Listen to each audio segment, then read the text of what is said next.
Assalamualaikum Sobat Football United. A new era is coming. Sebuah era baru datang. Ini yang ditulis di manunited.com dan akan gua bahas ya. Ini judul yang ditulis berkaitan dengan datangnya Ruben Amorim di Manchester.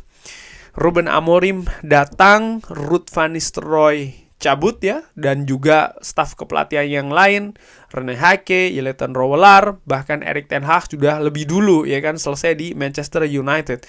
Manchester United lagi-lagi memasuki era baru, dan kalau menurut gua ya, ini seperti kayak ya kembali lagi ke titik awal sebenarnya Manchester United. Apakah ini sesuatu yang buruk? Apakah ini sesuatu yang bagus? Belum bisa dilihat seperti itu, masih ada waktu yang akan membuktikannya ya, tapi ini merupakan sesuatu yang berulang lagi di Manchester United.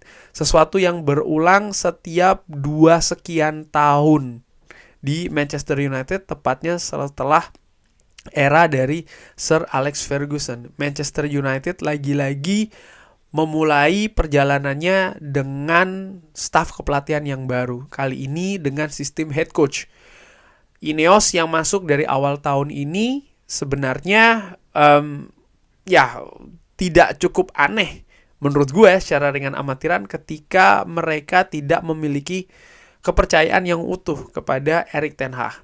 Karena ya mereka tidak terlibat dalam penunjukan Erik ten Hag. Manajemen sebelumnya itu yang menentukan posisi dari Erik ten Hag, di mana orang-orangnya sudah tidak ada lagi di Manchester United. Dan kalau melihat dari hal yang hampir sama yang terjadi di klub-klub lain, baik itu di Inggris maupun juga di Eropa, hal seperti ini sering sekali berujung pada pergantian manajer ataupun head coach. Yang terakhir kalau tidak salah Chelsea pun juga demikian ya kan. Thomas Tuchel bagaimana ketika dia masuk ada pergantian manajemen yang baru dan akhirnya dia pun juga selesai di sana. Jadi ini bukan hal yang sebenarnya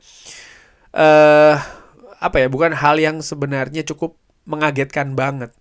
Yang bikin ini agak kaget atau mengagetkan ya, paling tidak untuk gua secara ringan amatiran, adalah kenapa ini berlangsung sekarang. Bahwa sebenarnya Ineos ada peluang untuk melakukan pergantian manajer ini di musim panas kemarin, di mana pada saat itu memang status dari Erik ten Hag ini tidak jelas ya. Setelah menangkan Piala FA bersama dengan Manchester United, ada spekulasi yang sangat luas, bahkan ini sebelum pertandingan dilangsungkan nih kan, bahwa Erik ten Hag akan selesai bersama dengan Manchester United. Tapi ternyata Manchester United memutuskan untuk tetap bersama dengan Erik ten Hag, bahkan dia tetap terlibat dalam pergerakan di bursa transfer, walaupun tidak sepenuhnya pergerakan di bursa transfer itu mendatangkan pemain ataupun melepas pemain sesuai dengan yang diinginkan oleh Erik ten Hag. Tapi ada hal juga yang diajukan ya oleh Ineos, yaitu adalah ingin melakukan penyegaran staf kepelatihan, dan itu juga dilakukan. Lalu pre-season juga diatur dengan jadwal penyusunannya berbeda dengan yang sebelumnya, tidak terlalu rapat katakanlah seperti itu ya. Seakan-akan memang segala sesuatunya ini bagus bagi Manchester United, tapi ya ternyata harus berakhir dengan pemecatan Manchester United kepada Erik ten Hag. Gua melihat ya, kenapa ini bisa terjadi, salah satu hal yang asumsi gua ya, karena Omar Berada dan Ashworth baru bekerja di tengah bulan Juli. Sementara keputusan terkait dengan Erik ten Hag ini sudah dilakukan sebelumnya oleh orang-orang Ineos yang pada saat itu menjabat dalam tanda kutip caretaker ataupun interim ya, seperti Jean-Claude Blanc, lalu juga Sir Dave Braithwaite, di mana mereka ini sebenarnya adalah orang Ineos yang diurusi banyak, bukan cuma Manchester United, tapi pada saat itu mereka fokus ke Manchester United. Kenapa? Karena beberapa posisi yang ingin diisi itu belum datang orang-orangnya, termasuk Omar Berada dan juga Dan Ashworth. Dan ketika orang-orang itu sudah hadir ya, Dan Ashworth dan juga Omar Berada, nampaknya mereka memiliki konsep yang berbeda. Menjadi seorang manajer dan menjadi seorang head coach, perannya ini menurut gue berbeda, dan ini hal yang menurut gue berlawanan mungkin ya. Misalnya dari kontrak Erik ten Hag, di mana Erik ten Hag ketika datang di periode dari Richard Arnold, ya dia sebagai manajer Manchester United dengan wewenang juga sebagai manajer.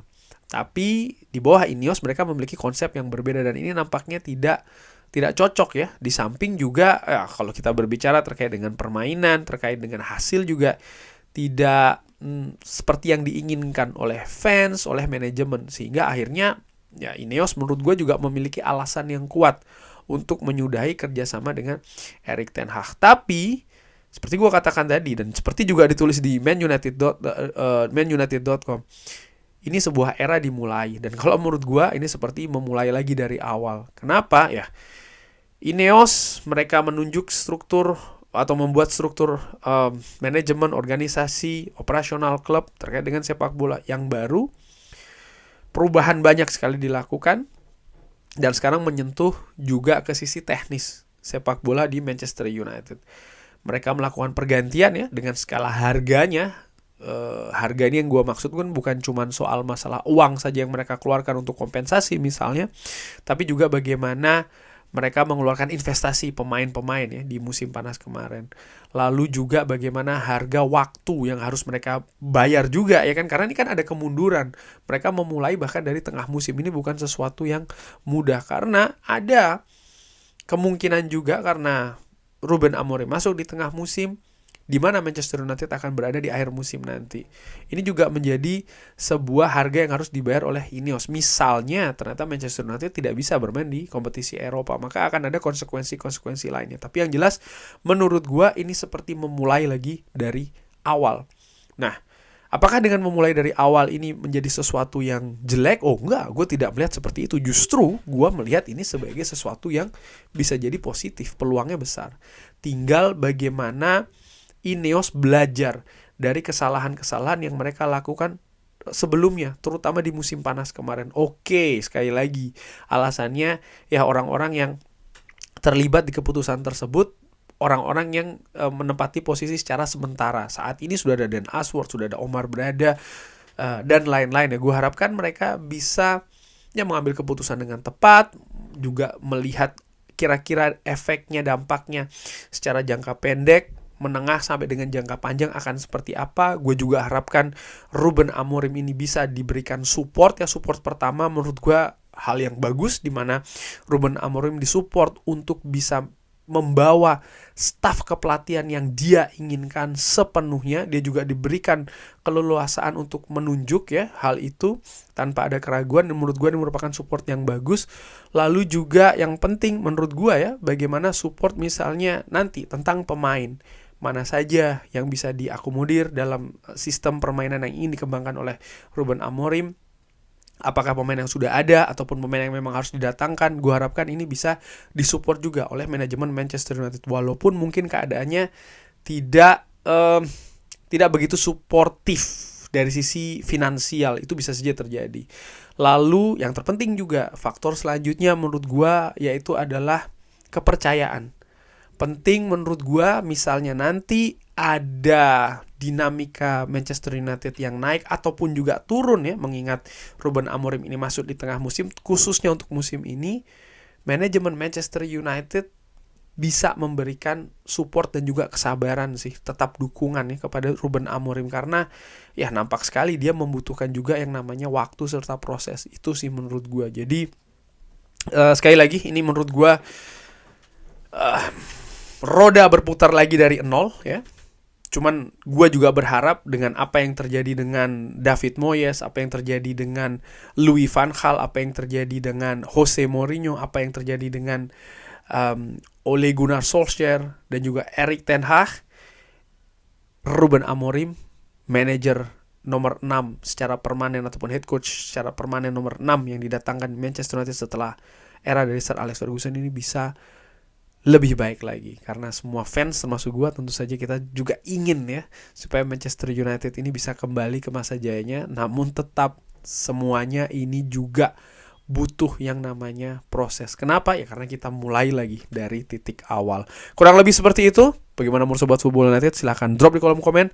Terima kasih sudah menyaksikan. Jangan lupa like, share, dan juga subscribe. Wassalamualaikum warahmatullahi wabarakatuh. Thank you.